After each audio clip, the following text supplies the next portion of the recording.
Good morning, good morning. Welcome sa biyahe ni RM Vlogs and maraming salamat sa mga followers natin dyan. And sa hindi pa napag-follow, pwede kang mag-follow sa biyahe ni RM Vlogs para updated ka sa mga video na to. So pasensya na po sa hindi ako nakapag-upload ng madalas kasi nga medyo busy tayo.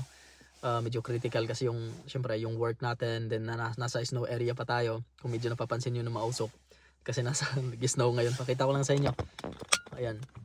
So yun yung kotse ng katabi ko. Tapos ito, kasi kakatapos ko lang din maglinis. Yan, kunting idea lang.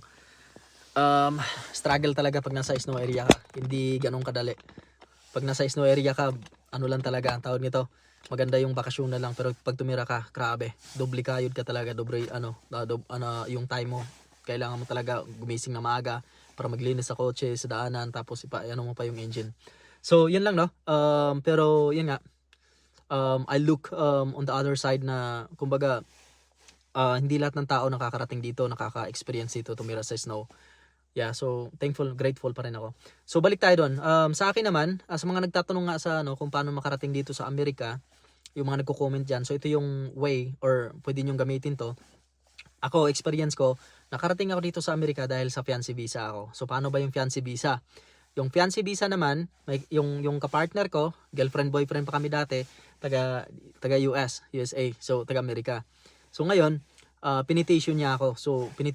Pero matagal kaming magkarelasyon bago niya ako pinitation.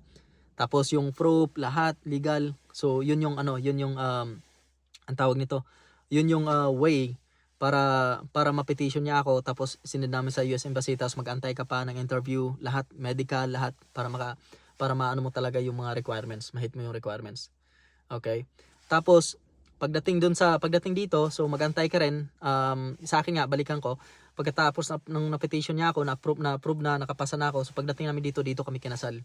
Tapos inantay ko pa ng mga ilang buwan din kasi nga green card at saka SS. Kasi hindi ka makapag-work dito kung wala kang SS and green card. Napaka-importante niyan. Tapos yung pangalawang way, kung teacher ka sa Pilipinas, pwede ka mag-apply ng teacher dito sa US. 'Di ba? So kung teacher ka, so pwede ka maghanap ka ng i-research mo sa Google or maghanap ka sa YouTube kung ano yung mga legit na agency na pwedeng applyan para magiging teacher ka rin dito. Pero kontrata lang 'yun, by contract, 1 year ata o 2 years, then balik ka na naman sa Pinas, tas ganun 'yun. Pero yung iba kasi hindi ko alam kung paano sila pero bago sila nakakuha ng green card, so nag-teacher muna sila dito. So it's a lot of process. Okay? Tapos kung may kamag-anak ka rin na dito sa sa USA, so pwede ka rin nilang i-petition. Pero maraming way pa kung paano makapasok dito. Yun lang yung idea ko kasi hindi naman ako yung talaga. Kasi iba naman yung way ko na paano ako nakarating dito. So, yung share ko sa inyo lang, yung teacher ka, pwede mag-apply ng teacher. J1 ata. J1 tawag nun. Tapos pangalawa is yung family mo dito sa Amerika. Pwede kang i-petition nila. Then the rest, pag nandito ka na, nakapasok ka na, panghawakan mo kasi sayang. Hindi lahat ng tao nakakapasok sa US.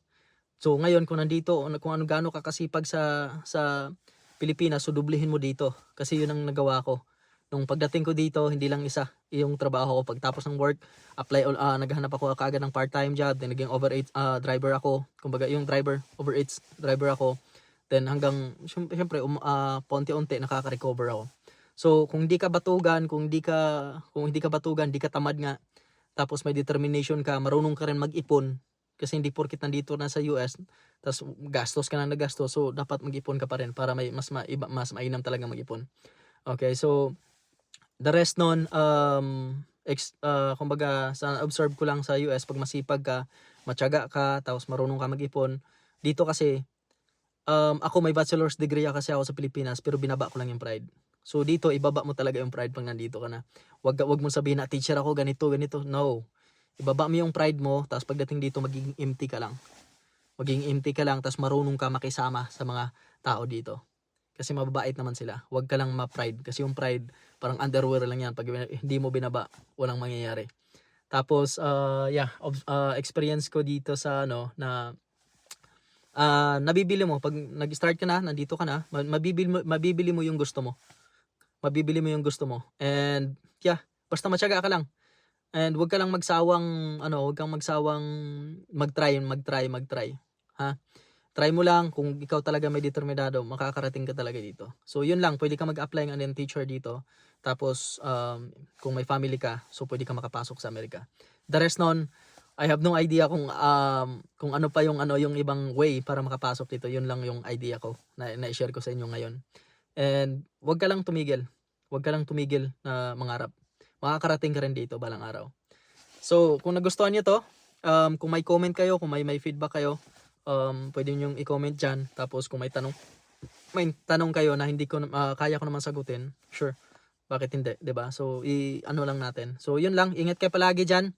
And God bless. And uulitin ko, pagdating mo dito sa Amerika, huwag kang pumili ng trabaho, okay? So, huwag kang pumili basta as long as na makasurvive, as long as na legal, as long as na kumbaga okay yung company, okay yung trabaho, tiyagain mo lang siya. Huwag kang mamili ng trabaho kasi dito hindi uso ang mamili. Siguro baka balang araw, mga ilang taon ka na pwede kang mamili dito, pero dapat pagbaguhan ka pa lang, ano mo talaga. Kumbaga grab mo na lahat kasi sayang opportunity. Alright, so yun lang and God bless. Ingat kayo palagi. Bye.